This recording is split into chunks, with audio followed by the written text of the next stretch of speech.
Hi, this is Nick George with Clouds Diamond Sharpening, just to show you a demonstration of an Oster Turbo 2-speed A5 with unbreakable housings. Let's go back down to the table. Okay, so the first thing we're going to check is the lever, since that drives the blade and that's where the main problems occur. And if you notice,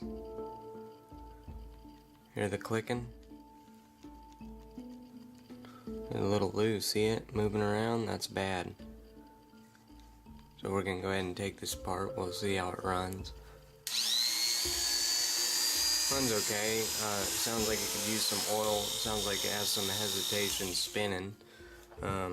So that's good that she's getting this serviced. She asked me to make a video of it. So I did. So I'm going to. So, usually this occurs if this is worn out, the lever will move around. This shaft is broken, this gear will move around and it'll make the lever move around. But you don't want this lever to move around at all, because that's just play. It's not going to have to cut. See how much it's wobbling? That means it ain't going to cut that much, and it's going to leave little bitty lines, even with a sharp blade. Okay, so if you look even closer, you can see the shaft moving. I can. I don't know if you can. Look at the shaft. That's bad. Okay, what that's going to do is eventually break. Alright, and then since her blade don't rattle, her hinge is probably good. Usually how you can tell if a hinge is bad, if all your blades rattle, that's your first sign. If one blade rattles, it's just the blade. If all your blades rattle, it's the hinge. Okay, so let's get to work.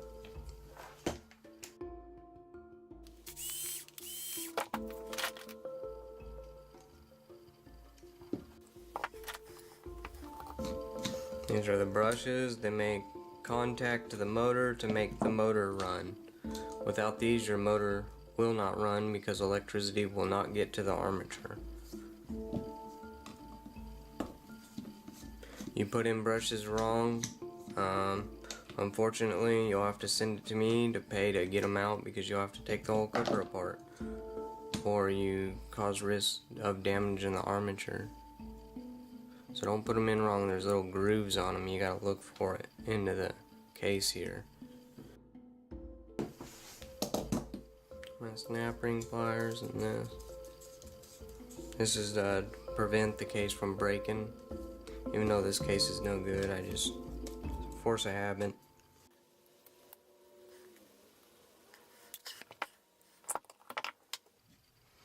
I like to explain this in all my videos. If this is full of grease, you're running your clipper, okay? This is called a grease catcher. It catches bad grease that comes off the gear from here. What I see is when people fill this up with grease, these little gears right here that move your big gear over here to drive your lever, they get really sharp and pointed because it's bad grease going through there, and it's just ruining your gears on your metal armature, and they get real sharp and then they start stripping gears. Also, if your gears are stripping, it may because of this pole is loose. So yeah, just replacing the gear every time. You might replace the gear and this is broke, and it's going to strip that gear again. Gotta hit the motor out. What I do is I usually hit the edge here to knock the motor out. Be careful because you'll break the wires, and if that gets stuck in there, good luck, guys. You're gonna have fun. See, and it's sticking out a little bit, and usually I just give it a little turn and go back. See? Then it comes out nice and easy.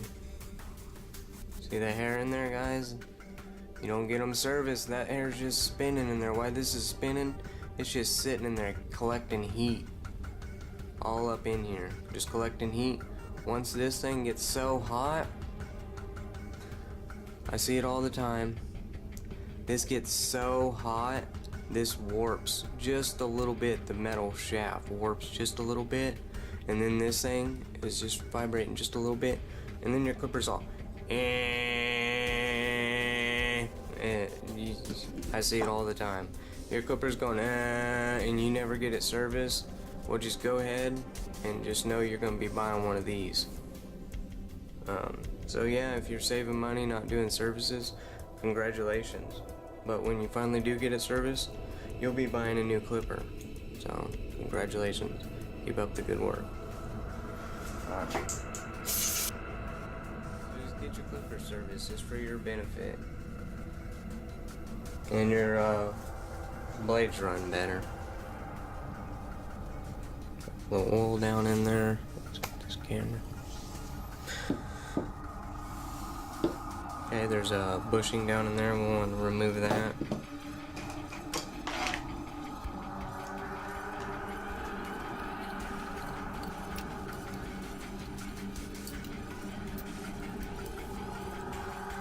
Also tell if a hinge is bad if you can lift it up like that.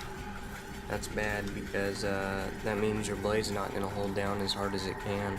And if that blade lifts up just a little bit, it's going to stop cutting. And then it's going to hurt your lever also because it's going to grind it down while it's not touching the blade correctly.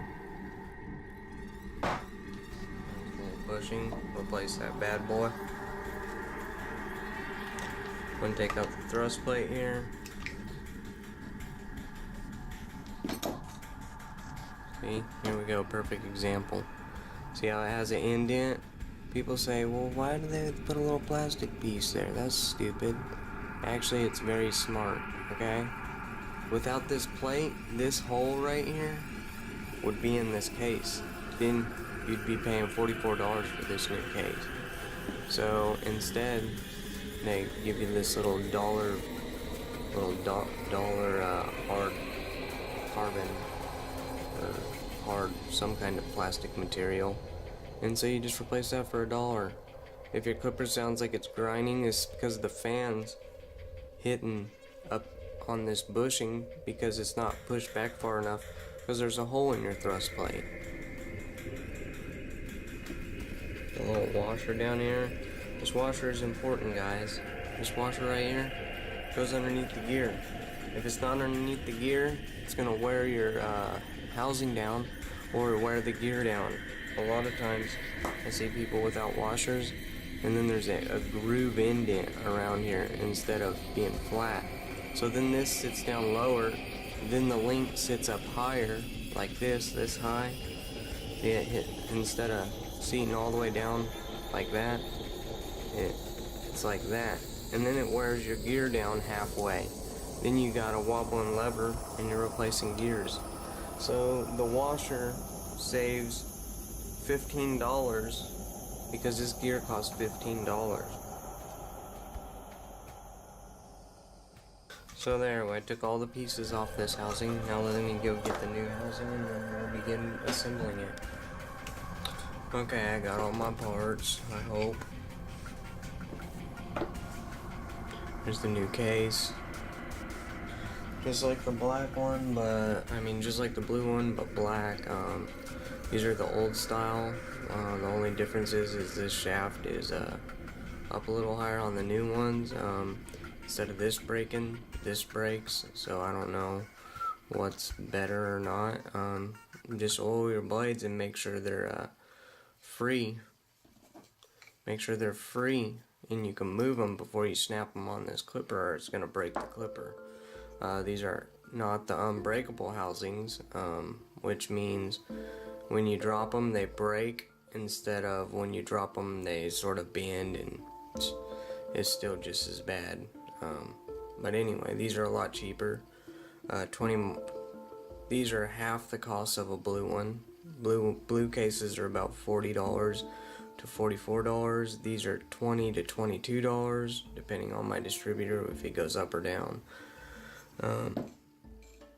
Alright, so let's begin. We'll begin by taking the bushing and putting back into this case.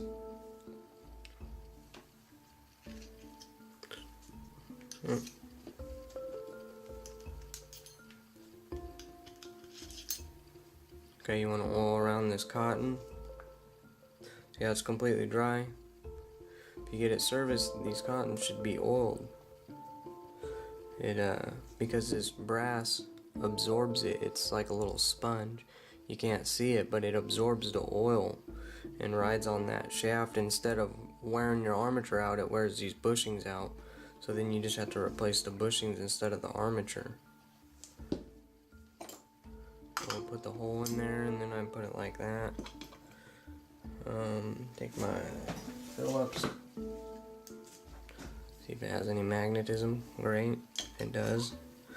So now I take this out and screw these in down here.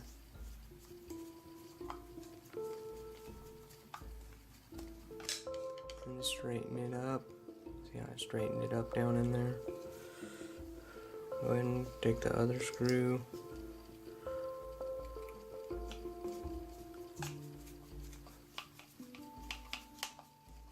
Make sure this is nice and tight. You don't want to overdo it, you'll break the case.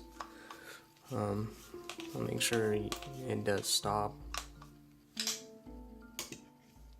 There we go, it's down in there. Put the thrust plate back in. I just do these first so I don't forget about them. You don't want to have the whole thing back together and then have to take it back apart to put those in. Okay, so now I take the armature, give it a little oil lub.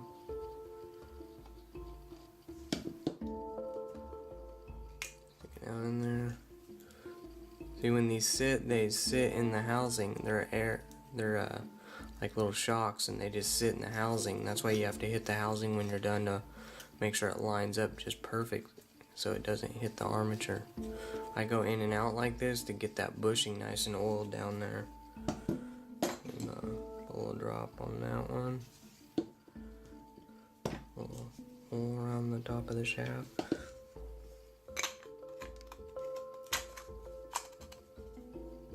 Then you line up the brush holes and hit it in.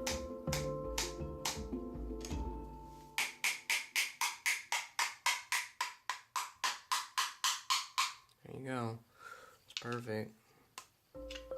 Be careful doing that. You could break the field housing if you pry it like this, but you need it in the center. So if it's not in the center, what I do is I put one at the bottom, put one at the top, and turn at the same time. See how it slid? So it doesn't break it, and you have two leverages. If you only do one, it'll bust that brushing housing if it's too hard to turn. I don't know if that makes sense.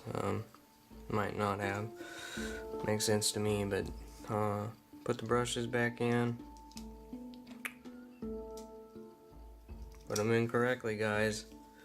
Biggest problem I see when people change their own brushes, they put them in wrong. But if you just get your clippers serviced, I check the brushes every time, and I put them in right, and I clean that carbon out of these motors. Just replacing the brushes, this thing's gonna build up heat. Carbon gets in there, it's like just extra heat to hold it in there. It's like wearing a jacket, you know. So clean that carbon out of here. You just can't replace the brushes all the time. Eventually your clipper's gonna run hot, and then you're buying a new motor. You just go ahead and find a trash can and throw this right in the trash can once you used it for a year without servicing it.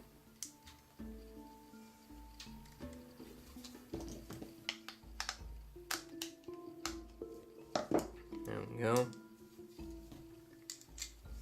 Put this on. Doesn't break the housing. I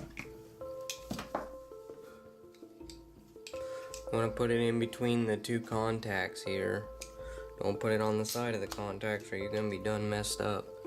See how it's the gap in the spring is between these? You want that. If it's over here, well, you're probably not going to get your clipper back together.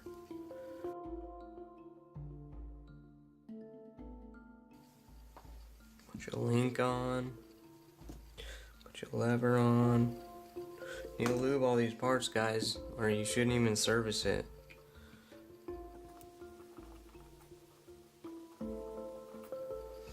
Those are the hair felts, so the hair don't get down in there and tangle up in your gear. And if you notice, let's see, look how that doesn't move at all. No clicking. That's perfect. That's what you want.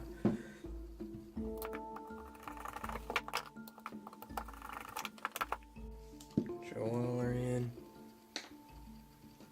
They don't have these in the new cases because no one ever uses them. Not even me. I just oil it from the inside.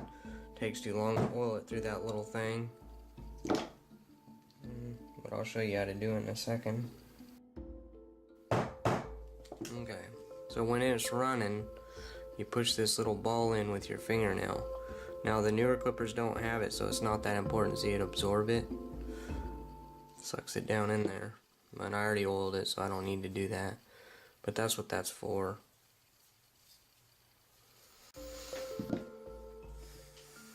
Bend these up just a little bit. Be careful because you could break them if you bend them too far. Just want them to make a nice connection.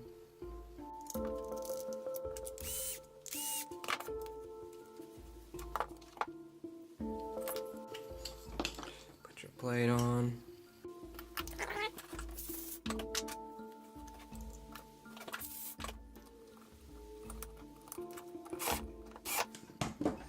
Alright, there you go. That's basically it. Put the hinge back on. Put these little spring holes into the latch holes, and then snap it up. There you go. See, it should be all together with the springs in the holes. If they're not in the holes, your blade's not gonna unlatch. I use these flathead screws because I think they're the best. I hate these. So if these are in your clipper, I just go ahead and replace them with these flatheads because you can tighten them a lot tighter.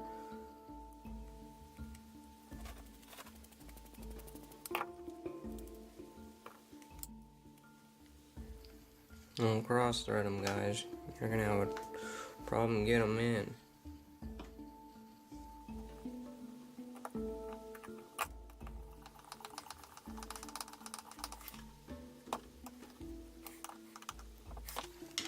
Alright, here we go, it's all together.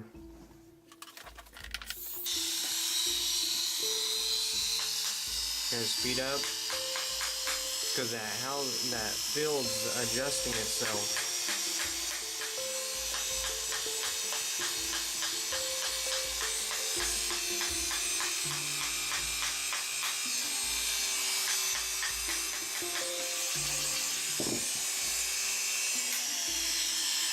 Nice and powerful.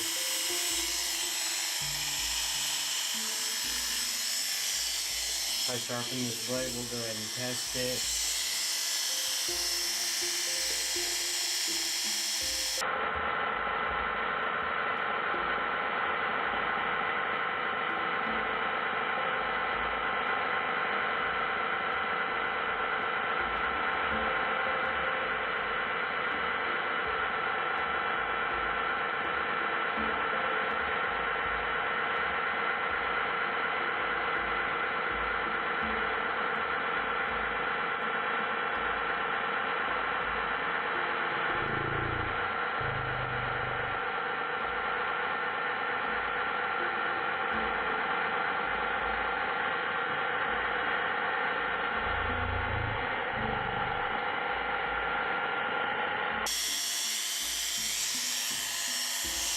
Turbo A5 2-speed housing replacement. If you want the blue, I can get you the blue, add $22 about. So it'll be about $44 just for the case, plus the service. Pretty expensive. Don't oil your blades, guys. It's a lot cheaper than repairing these housings. I'm not saying oiling won't break your housing, it still can break it. Shoot an unsharpened blade with too much corrosion on the running surface, it can break your clipper. Putting on a blade with too high of tension can break your blade. Will break your clipper. Well, anyway, just keep.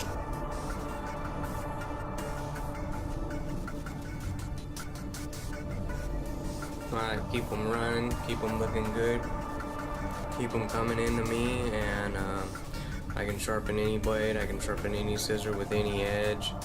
I can fix any clipper that has parts available, and I can fix any clipper that doesn't need parts, if the parts ain't broken and are available. See you later. Have a good day, guys. Keep watching, keep subscribing. I have hundreds of videos. Just go ahead and hit them all. They're for your education. Yeah, so see you later. Bye.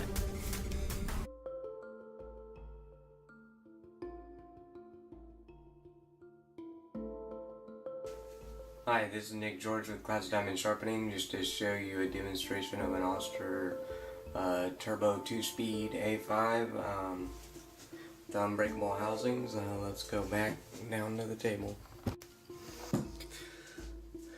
Okay, so the first thing we're going to check is the lever, since that drives the blade and that's where the main problems occur.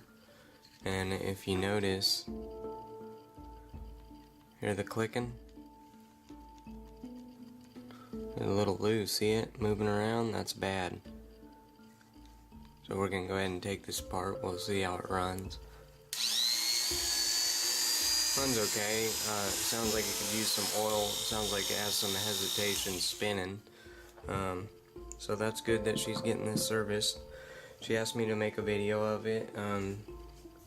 So I did. So I'm going to. So usually this occurs if this is worn out, the lever will move around. This shaft is broken, this gear will move around and it'll make the lever move around. But you don't want this lever to move around at all, because that's just play. It's not gonna have to cut. See how much it's wobbling? That means it ain't gonna cut that much, and it's gonna leave little bitty lines, even with a sharp blade. Okay, so if you look even closer, you can see the shaft moving. I can. I don't know if you can. Look at the shaft. That's bad. Okay, what that's gonna do is eventually break.